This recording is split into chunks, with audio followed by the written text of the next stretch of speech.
The scene is set within the Black Orchid nightclub, the Princess Elysium held in uptown of New Sarum. The large building is alight with life. Kine strut and consume within its walls a vast row of strange youths dressed in all manner of bizarrity queue outside in the freezing cold, wearing next to nothing, shivering together with their cigarettes while the tyrannical bouncer keeps them outside, one in, one out. The sounds of modern music blare outside, and two kindred walk towards its entrance, already made an appointment with the owner of the facility. They are waved in, given a cursory pat down. Are you gentlemen holding any firearms or any offensive weapons? Joshua is not, although he's looking to.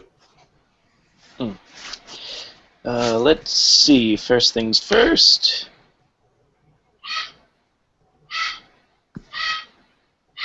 Okay, I don't see anyone since some of these didn't load. Is that in?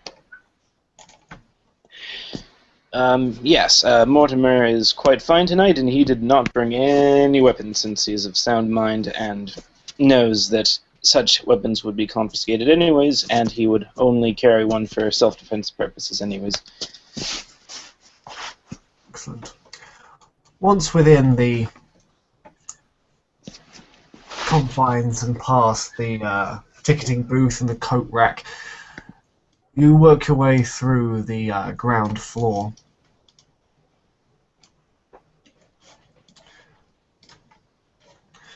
Heading towards the lobby. This is a crowded place, kind push against each other at the moment in the downstairs bar.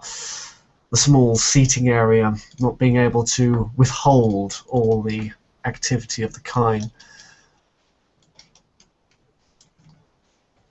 They push and scratch against each other, 5-man deep, all screaming to be served. Drunken, the smell of alcohol spilling all over the floor as they start to jostle amongst each other.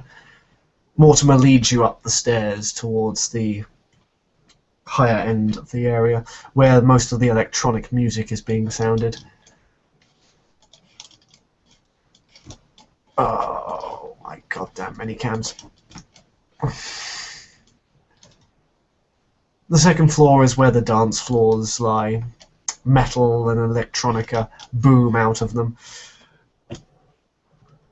This is a place that doesn't take your fancy, and hopefully won't have to deal with unless you're in a particular mood to hunt later this evening.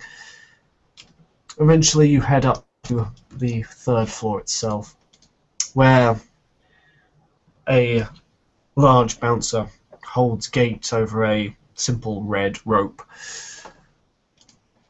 Seeing your name on the list of guests, he allows you in.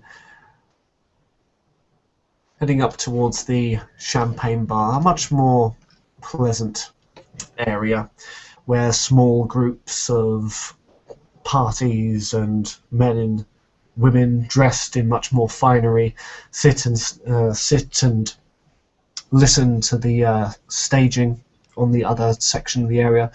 Bottles of champagne and crystal glasses, expensive bottles of wine are being served. The staff here are less keepers of drunken debauchery and more servants of refined tastes.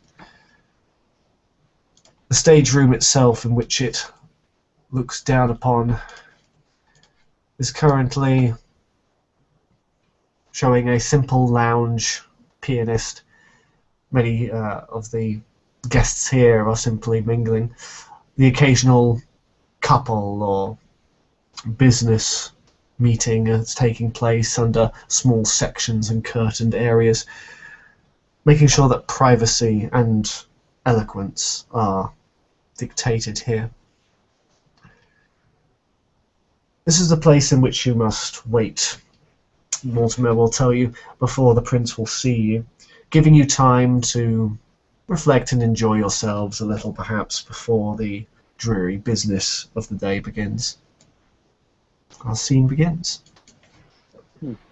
Mortimer has fond memories of this place since this is where he was able to attend his first Elysium, although it was at the very, very end of the night for that regards. But he still has fond memories as he sort of lounges and looks at Joshua and says, "So, what do you think?" Oh, truthfully, the Ventrue always did have a love for things, didn't they? This is quite a thing. Indeed, it is. Quite a magnificent building. Yeah, There's a they do certain, love showing off, don't they? and that is commendable. It's very rare to see such love of artistry outside of our clan, but the Ventrue, from what I've observed, have always shared that with Clan Toreador. Oh, much Maybe agreed. I not. gotta say, so much mahogany. I haven't seen that in a long while. Yes, that's the other thing you'll learn quickly about Ventrue, is that if they are to live comfortably and elegantly. There's something respectable in that. I agree. As he'll just sort of look around at some of the other attendants this night. Joshua is gonna pull out a old cigarette case that he's brought with him from Europe. It's a gold case with a silver-etched rose on it. He cracks it open and pulls out a cigarette. More of a habit than anything else. He plants it between his lips. Looks over at Mortimer. Want some poison? As he sort of looks and then has a realization and says, "You know what? I never actually partook of this particular poison," as he will graciously take one that's offered, as he then sort of gets a look at the case and says, "My, that is a lovely container you have there. Was it something from your former life, as we were to say?" Well, actually, it was a gift from my sire a long while ago. Oh, well, then that explains a lot as he looks at the rose embroidered on it. He plants the cigarette between his lips, and he's all, "Oh, light up, Morty. It's not like these things are going to kill you." As he actually pauses for a minute and says, "Actually, you sure about that? I know that our kind of bodies are not are very susceptible to fire now. I'd hate to end up hacking up a lung, as it were." Joshua actually looks at his lit cigarette. He goes, "Well, there's no love for the timid, is there?" He kind of takes a small puff, experimentally. "Nope, still alive." Oh, well, in that case, cheers, as he will light it too, sort of keeping the lit end as far away from him and his fingers as possible. As he will take a breath, and of course, since he's not used to it, he ends up having a sort of coughing fit. He's like, "Oh, wow." I was wondering if that would happen to you, Morty. I can't breathe.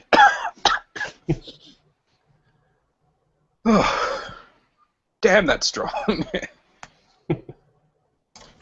Why, hello there, gentlemen. I believe you have an appointment with the man upstairs.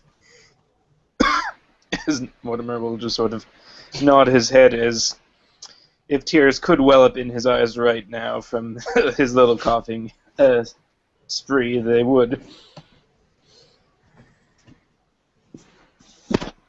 Yeah. Well, wonderful. If you would like to just follow me, please, gents. Okay. Lead the way. As Joshua gets up, he's actually going to pat Morty on the back. Easy, Morty, easy. Sorry. It's not like you even need air anyway.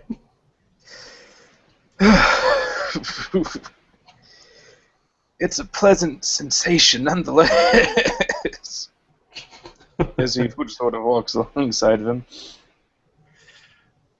You were led to one of the side rooms of the champagne bar, and a cleverly hidden sort of sliding door for the staff is revealed open, and the grinning barman simply waves you in. You come across well, basically, it's a sort of a private bar. It's quite small. It's about 20 feet across, with a wonderful sort of chandelier and a well-stocked bar ahead of it. There is a single barman who Mortimer recognizes as Jeffrey, John's personal ghoul. As he thinks back to that hot cocoa mug that he was carrying. Welcome, sirs.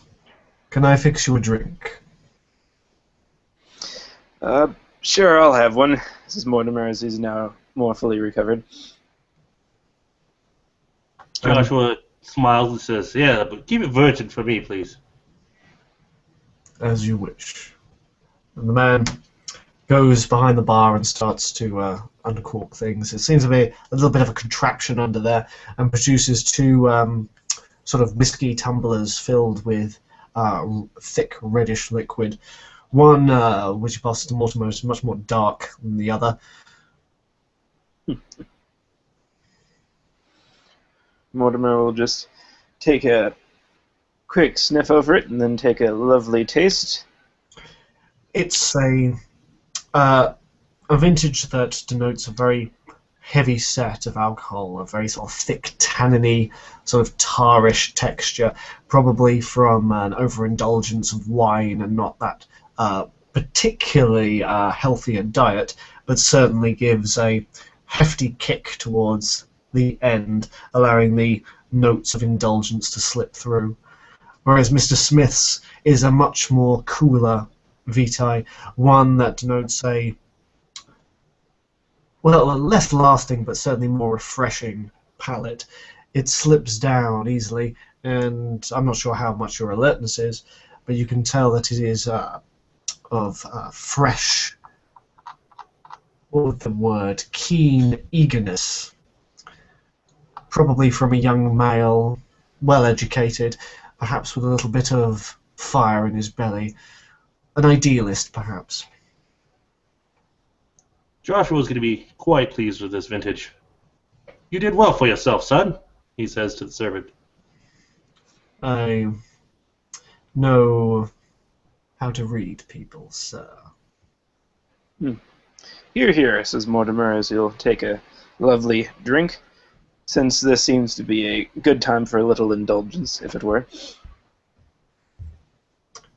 At the back of the room, another of the sliding doors opens, and the telltale click-clack of a metal cane as John Stanhope begins to enter the room. He is attired in a white Vacudian suit. If anyone's aware of Mr. Stitches, they will be very aware that this is an exceedingly expensive suit, probably on the range of around $50,000. Oh, yeah, I think Mortimer knows exactly what kind of suit that is then. As he will actually stand once he begins to hear the telltale signs of Stanhope approach, and will sort of give a quick elbow to Mr. Smith to do the same. Oh, Josh will take the cue. Good evening, gentlemen. Mr. Fitzgerald. I take it this is our resident man out of time. Yes, I suppose guilty as charged, sir. The thing sort of froze, as Mortimer would say, yes, this is...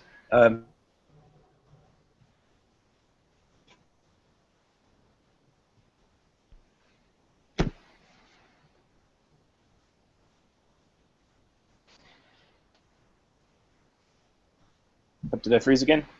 Yeah. What did you say, Mr. Mortimer? He says yes, as he will sort of indicate to Mr. Smith and say, "This is Joshua Smith, our newest member to the Clan of the Rose." I see. Mr. Smith, is it? That's correct, sir.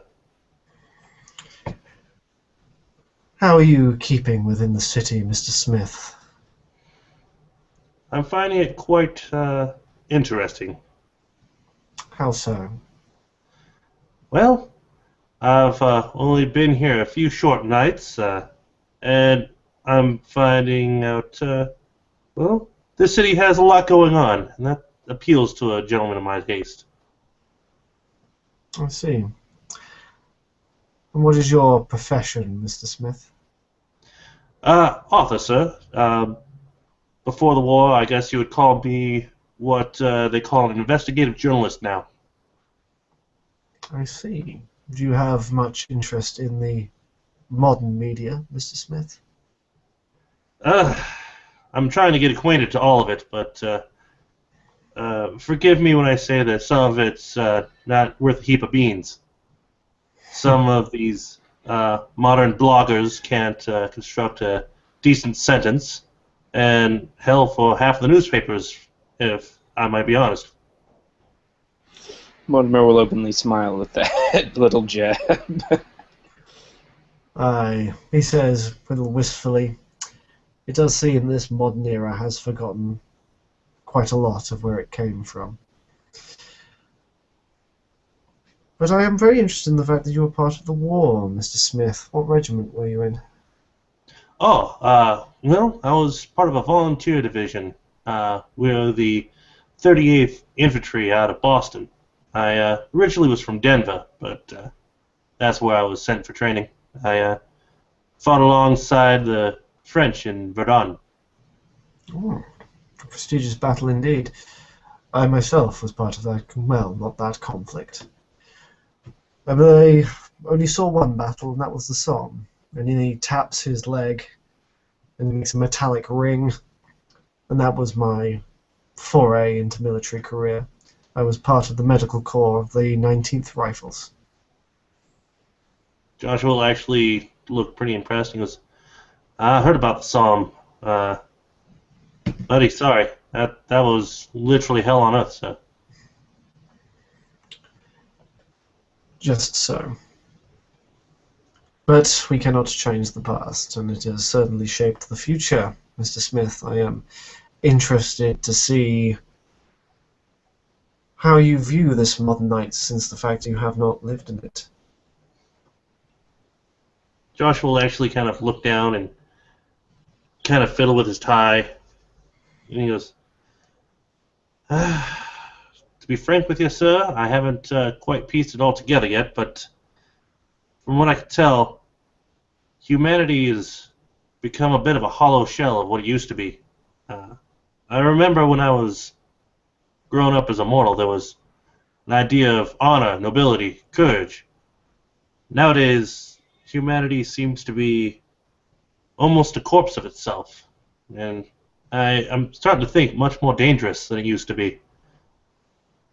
I see that folks are staring at these cellular phones. They look like zombies staring at these cellular phones all day. They have no passion or love for their neighbors. They seem to be, well, already dead. I think your estimation is quite true, Mr. Smith. For all the advances we have in medicine and technology, there's certainly something that was lost. Perhaps it was nobility, perhaps it was naivety, but innocence is always lost. Perhaps it took 2 wars to lose. Perhaps it was just always destined to be. That doesn't make it much easier to swallow, I'll be honest, Mr. Stanso. I understand. But the question I have to ask you is, can you adapt, Mr. Smith? Or is it going to be too much of a problem? Well, I believe that I've already made some headway into adapting. In fact, Mr. Mortimer could probably vouch for me. I did fairly well interacting with the kind in one of the, I believe it was a club from around here. Yes, that is correct. He is showing a great aptitude for being able to go unnoticed among the kind. Josh will interdict. They call me something called a hipster, which I'm starting to believe is some sort of someone who looks upon the past but with a bit of irony. Well, I don't have any irony for it. They seem to think so, and it seems to make me even more popular. I'll have to take your word for that, Mr. Smith. I'm unfamiliar with the He sort of furrows his brow for a moment, trying to think of the word. Social cliques of the kind. But it is good to hear that at least you can go past unnoticed, and in this era of nostalgia, perhaps more seamlessly than you would in nights past. But tell me, you have a rather interesting history and a rather subjective one. With the current troubles with the Sabbat, we have to always be on vigilance to make sure that none slip beneath our mist. And your story is a very convenient way of not being able to bring any evidence forth of your involvement in the sect for the last 98, actually. 98. And who was your primogen and prince before you came to here? My primogen was one Anton Levy, who was a toreador in Verdun, and the prince was Ventru. I never did get his first name. I simply had the privilege of knowing him as Mr. Weather. To be quite honest, my time in France was quite limited. I was only embraced for a mere 2 years almost entirely before I was staked accidentally, and I was left in torpor until very recently. I see. And why were you staked, Mr. Smith? Well, as you know, the war was going on, and my sire and I had stayed in this old farmhouse to wait out the day. Then a German shell came over. From what I hear, it was a big 20-pounder. It demolished the house, and a ceiling beam came down through the basement and impaled me to the ground. My word. Not a good night's rest, then. That's lightly putting it, sir. I'll verify your story with the Camarilla higher-ups if I find time, but I believe that at least Mr. Fitzgerald here will vouch for your validity. So, what is it you wish to do within my city, Mr. Smith? Well, to be honest, sir, I was looking to perhaps advance my station a little bit. I wish to serve the Camarilla faithfully. I believe that my investigative powers could be used as something for the hound, or as a hound for the sheriff of the city. If, of course, he sees me, desirable in that way. And in my spare time, I do have a passion for investigative journalism and for telling stories of what's going on, which brings me to a gift that I brought you. A gift you shouldn't have. Joshua reaches into his jacket, and you see he pulls out some handmade paper, about 2 or 3 reams of it. Or sorry, not reams, 20 or 30 sheets. You see he hands it to you. It's very well made, but all the pages are blank. I give you the gift of words, my prince. Hopefully the words that I could put on these sheets will be quite valuable to you. The Tremere have their magics, and the Gangrel have their honor and their faithfulness. I believe the best thing that Toreador can give you is words. Words could cause civilizations to tumble or princes to thrive. I believe that's the best way I could help support you. John takes an apt interest in this and actually leans over. Eyes sort of sparkle with some sort of recognition. Seems we think alike, Mr. Smith. Words are indeed a powerful weapon when wielded correctly. But in the wrong hands, it is a double-edged sword that stabs one in the side. Josh was going to smile very wide at this. Aye, that's why you need someone who's a master craftsman.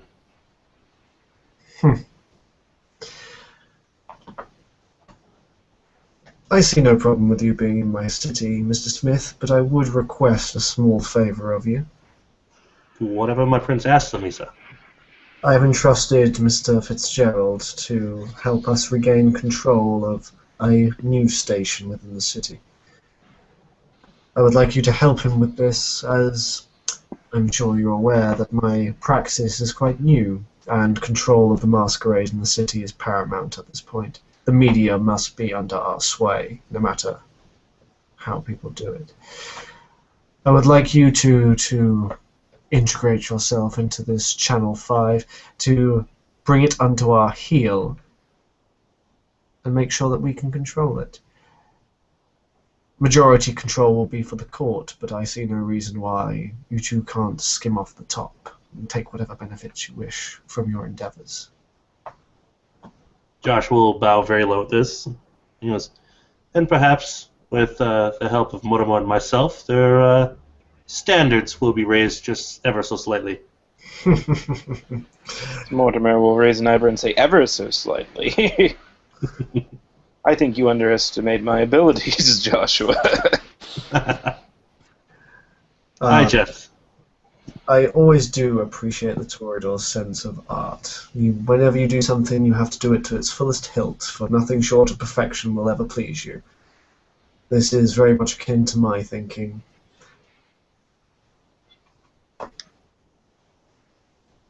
Well, I'm quite flattered by that, my prince. Hopefully I could live up to your words. Excellent. Have you made preparations with yourself? Do you have haven? I'm actually staying in the same motel that Mr. Mortimer is currently, but I do not have a haven as of yet. Well, if you require a haven, and I can't believe I'm still hearing that you're part of a motel, Mr. Fitzgerald, this city has a trust fund which is paid for by taxation and tithe by the Primogen for this very occasion. If you wish for a private haven of your own, you simply have to ask, and we will provide. Ah. Joshua will not hesitate. He will say, then by all means, my prince, I would love to make those preparations right away. As would I. Speak to Geoffrey on your way out. We will find you something in the middle class district. This is not your domain, this is simply somewhere to rest your head. If you want anywhere more to your artistic tastes, you'll have to make yourself something at the city. But this government is one that gives as much as it takes, Mr. Smith. I hope that we will see great things from the both of you in times to come. Joshua will bow very low again. Mortimer will bow his head. Is there anything else, gentlemen? I do have one thing. Have you been in contact with Mr. Crowley as of late? I had been trying to get in contact with him for the past couple of nights and have not had much success, specifically over the matter that we talked about the last time we met. No, I have not had meetings with Mr. Crowley in the last few nights. He is quite reclusive and enjoys his distractions. I believe Miss Tavalaris is always available. As he'll just sort of mull something over in his head and say, for this particular instance, I believe I would need to speak to Jacob, but thank you again, my prince. If he doesn't reappear in a week, then do tell me. That would send warning signs, but I suspect he is just being his usual elusive self. Of course, my prince. I will keep an eye open and an ear. Excellent. You'll see Joshua seems to be on the fence about speaking up on something. He's kind of fidgeting a little bit. Oh, don't be shy, Mr. Smith. You see, he kind of, if he could blush, he probably would, and he'd say, well, I don't believe it's exactly my place to say as of yet, my prince, but from what I've been able to learn about these modern knights, I believe that the Harpy Council is, your eyes and ears in this city. But I would like to make a humble suggestion. I've been reading up on the modern state of the culture, and there's quite a bit of talk about, wiretapping and, something called the USA Patriot Act. Would this be something that my prince and the Harpies could use to keep eyes and ears in your city? Perhaps even, he looks a little bit nervous, perhaps even unannounced to some of the houses and clans within the city? Are you recommending that I spy on my subjects, Mr. Smith? You see, Joshua looks a little bit nervous. He says, "No, sir. I'm simply saying that you should keep every tool available for your use." If you have suggestions of this particular draft, either take it towards the Master of Harpies, the Sheriff, or the Seneschal. I will not be seen to be engaging like some gossip-mongering Nosferatu. Of course, my prince.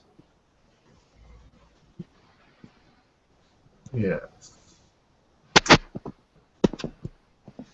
But, gentlemen, I hope you will enjoy this evening, and please, if Mr. Fitzgerald has not already made you aware, this is my Elysium. You may dine here freely from my particular vintages, or you may hunt as you wish, provided that it does not break the masquerade. The Looking Glass Cabaret is your own Elysium, the Cellar Bar is the Nosferatus, and the Odyssey Theatre is the Venturers. These are free feeding areas. However, I'm sure Mr. Fitzgerald as a harpy will catch you up on anything else. Of course. Do keep me posted on that other matter, Mr. Fitzgerald. If you find anything else out, I'd like to know. Of course, my prince. He's more serious when he says that, and will bow his head again. Well then, I will leave you to it, gentlemen. Good evening. Good evening, my prince. And he will limp out.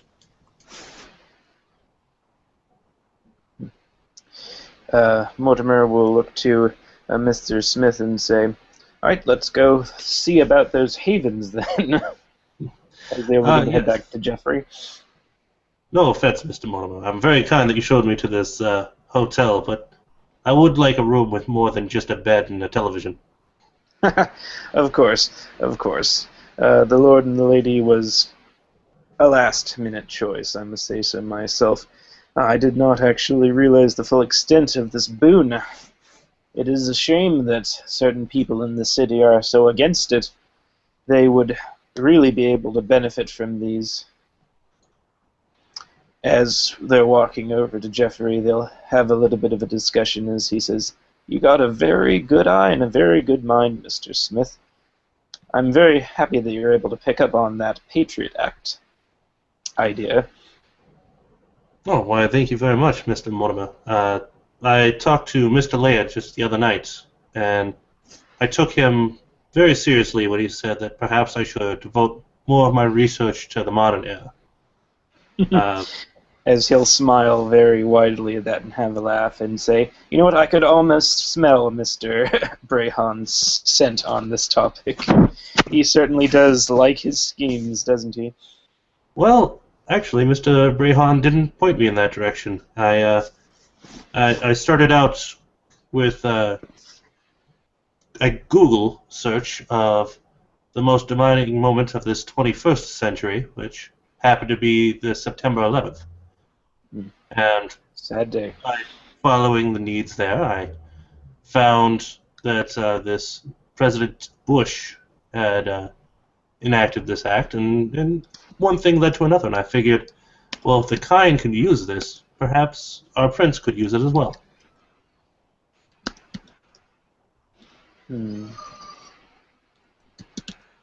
As he will think inquisitively for a minute. He goes, "I didn't speak out of turn, did I?" Oh, no, no. I'd say that it was a good way about going about it. You were humble before the prince, and I got the feeling that he likes your idea, but remember, um, your own words, my friend.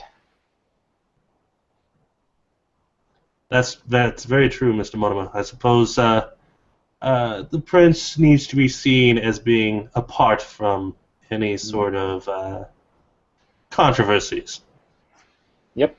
The prince is a symbol, just like any word, and it needs to be given the proper respect and dignity behind it, or else it loses all meaning.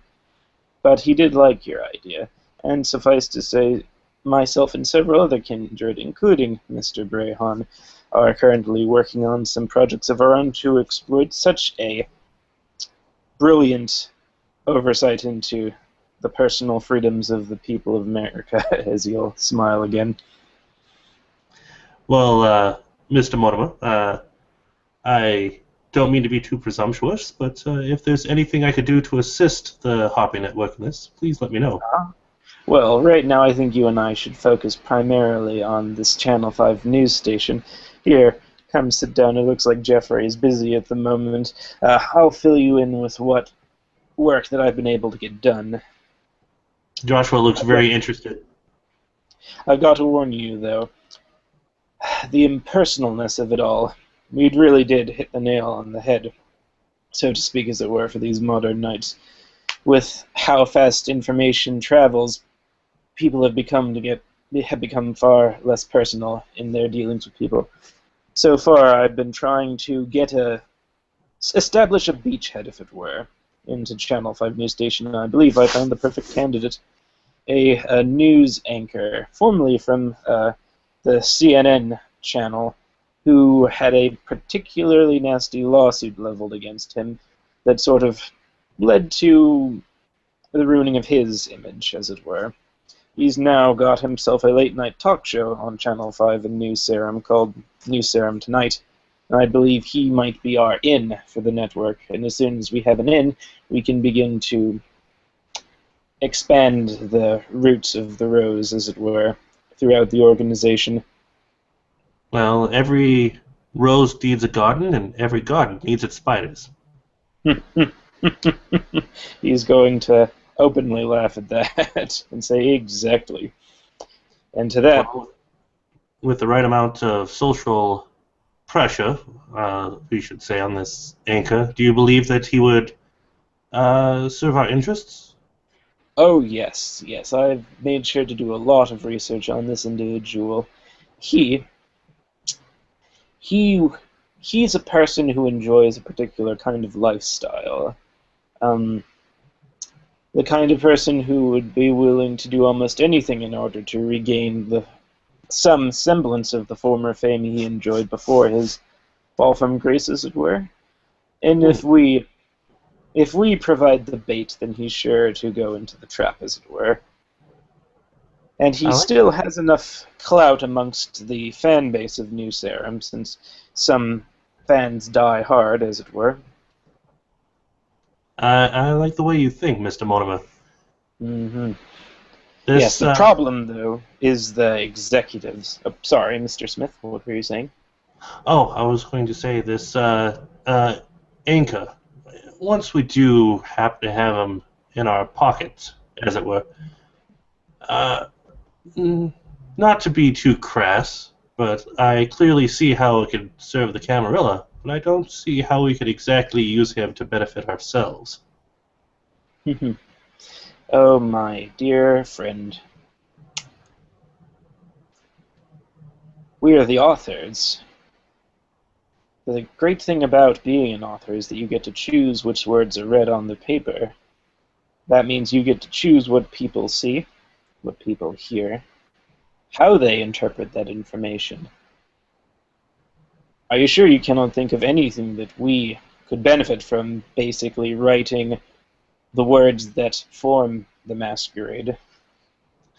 Ah, I now understand.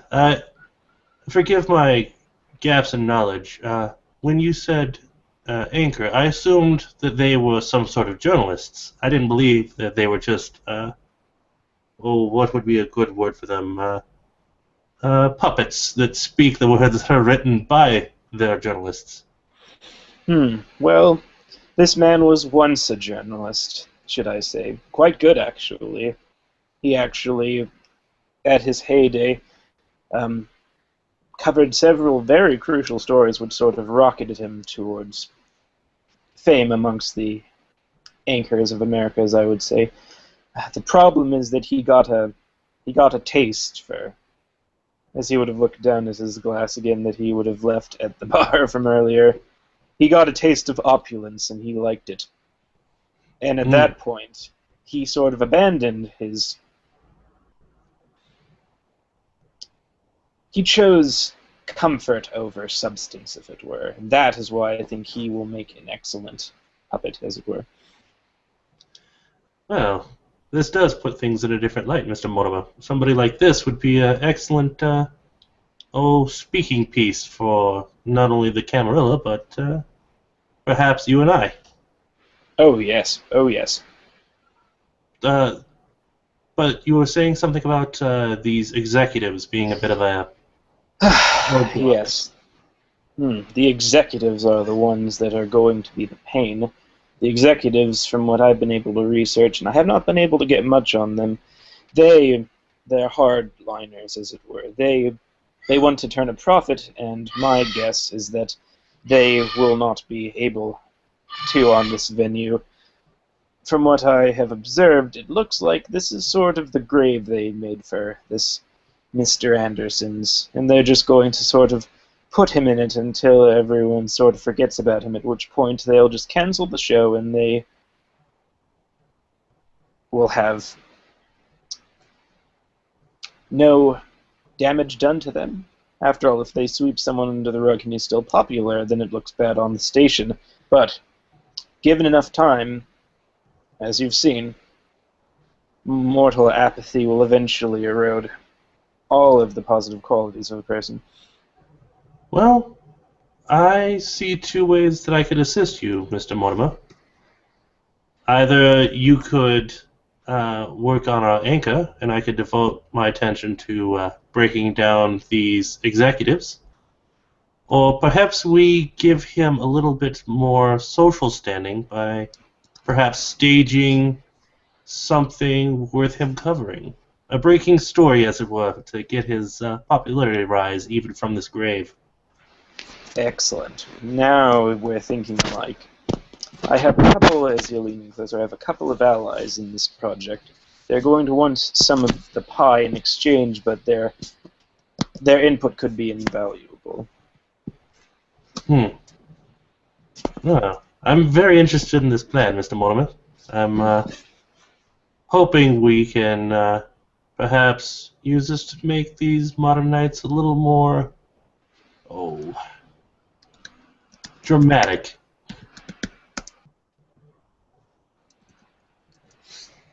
As he'll smile and say, I think this is the beginning of a wonderful relationship, Mr. Smith. As I'd say, insert sinister laugh here.